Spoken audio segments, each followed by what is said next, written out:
Bresenham's line drawing algorithm. First step is to have two endpoints and consider the left endpoint to be x0, y0, and you can take the right endpoint. The right endpoint can be x end, y end.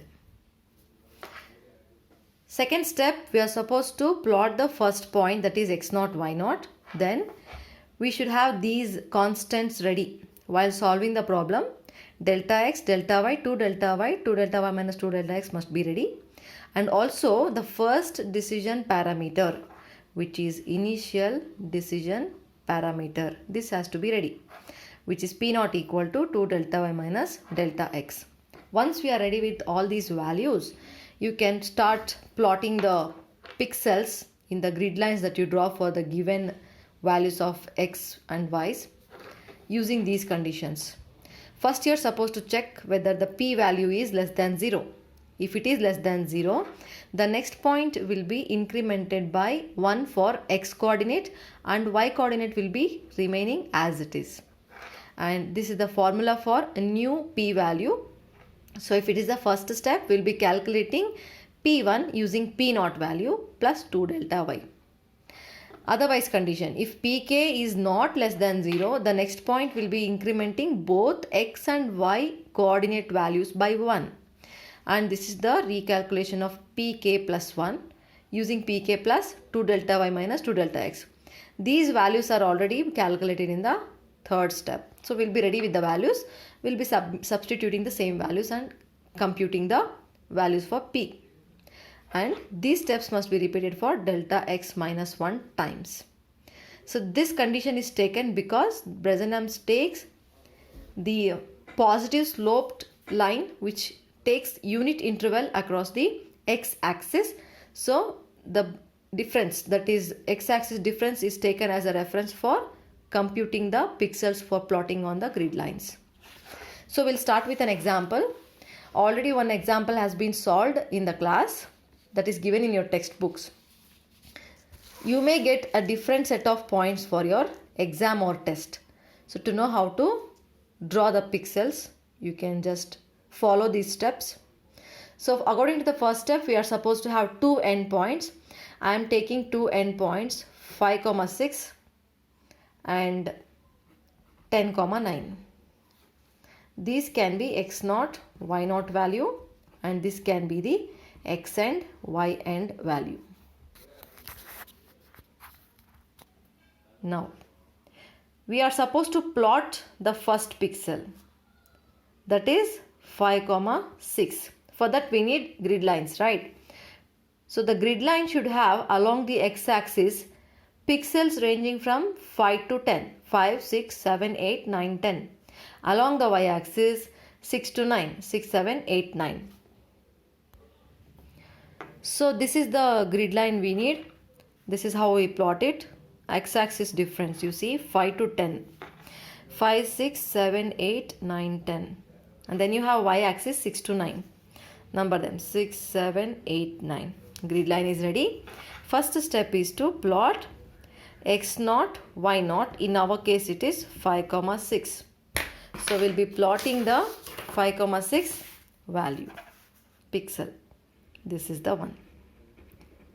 First pixel is ready. Now we are supposed to calculate the required constants. Delta x equal to x end minus x0, which is equal to x end is what? 10 minus 5, which is equal to 5. Delta y equal to y end minus y0, which is 9 minus 6 equal to 3. 2 delta y equal to 2 into 3 equal to 6. 2 delta y minus 2 delta x equal to 2 into 6, or you can take directly from here, minus 2 into 5. So, 2 into 3 minus 2 into 5. 6 minus 10, which is equal to minus 4. Next, we need decision parameter. Initial decision parameter. P naught equal to 2 delta y minus delta x. 2 delta y is 6 minus delta x is 5, which is equal to 1. So we need everything that we need for starting with the pixel allocations. First step. According to the algorithm, we are supposed to check the p-value. Existing p-value is p0. Is p0 less than 0? If you can see here, p0 is not less than 0. p0 is equal to 1. So it is not less than 0. So if it is not less than 0, we go to the otherwise case where next point is going to increment both x and y axis value, that is y coordinate value. So the next point is, what is the previous x value and y value? It is 5, 6. And when p is not less than 0, you will be incrementing both. So 6, 7. 5 plus 1 is 6 and 6 plus 1 is 7. So you are going to get 6, 7. Next point you are going to plot here. 6, 7 is this one. Okay. Next. Calculation of P1. When P0 is not less than 0, you have this formula. Pk plus, that is, Pk means P0 in this case, plus 2 delta y minus 2 delta x. It is already calculated, 2 delta minus 2 delta x, which is minus 4. So minus 4. P0 is equal to what? 1. So 1 minus 4, which is equal to minus 3. Next. Is P1 less than 0? As you can see, P1 is equal to minus 3, which is less than 0. If P value is less than 0, the next point is going to increment only x-axis but not y-axis. So the next point to be plotted will be 6 plus 1, 7, 7 as it is, because it will not increment the y-axis value. So 7, 7. Here. Okay. It should be in same color. Next. Calculation of P2. P2 equal to, since it is less than 0, it is less than 0 means Pk plus 2 delta y. Pk, it's nothing but P1 plus 2 delta y. 2 delta y is 6. 6. P1 value is minus 3 plus 6, which is equal to 3. Next. Is P2 less than 0? P2 is equal to 3, so it is not less than 0. When it is not less than 0, what we did? We are supposed to increment both x and y coordinate values. So the next point is 8, 8.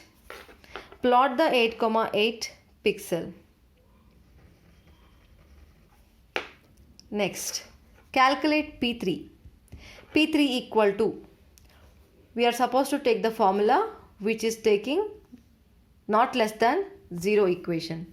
If it is not less than 0, Pk plus 2 delta y minus 2 delta x. So P2 plus 2 delta y minus 2 delta x is minus 4. Minus 4. So P2 equal to what? 3. Minus 4 equal to minus 1. Now, is P3 less than 0? As you can see, P3 is equal to minus 1, which is less than 0. When it is less than 0, we are going to increment only the x-axis. So the next point is, previous value was 8 for x. So this becomes 9. According to the condition, 8 will remain as it is. We are going to plot 9, 8 pixel. So 9, 8 is this. Okay. Next, P4 calculation. P4 equal to, for the condition where P is less than, Pk is less than 0. If Pk is less than 0, you have Pk plus 2 delta y condition. So P3 plus 2 delta y is 6. P3 was equal to minus 1 plus 6. You will get 5. Now again, check, is P4 less than 0? P4 is equal to 5, which is not less than 0. Okay, so when it is not less than 0, increment both x and y axis. So the next point will be 10, that is your 9 plus 1 10, comma 8 plus 1 9. The next point is 10 comma 9. Okay, so how many iterations have we done already now? 1 2 3 4 5, and condition is what? Iteration should be done until x minus 1, delta x minus 1. Delta x is 5 minus 1, which is equal to 4. Don't wonder why it is 4 and why it is 5 steps. You have the iteration 0 1 2 3 4. Okay, 5 iterations done. As you can see in the diagram also, 5 6 and 10 comma 9 have been covered. This is the sample line for whatever value has been given. Since the difference between y-axis is only 3, you'll be getting a line like this. In the example that we have solved in the class, you have the difference 8 for y-axis, I guess. So you'll be getting a bit higher slope line.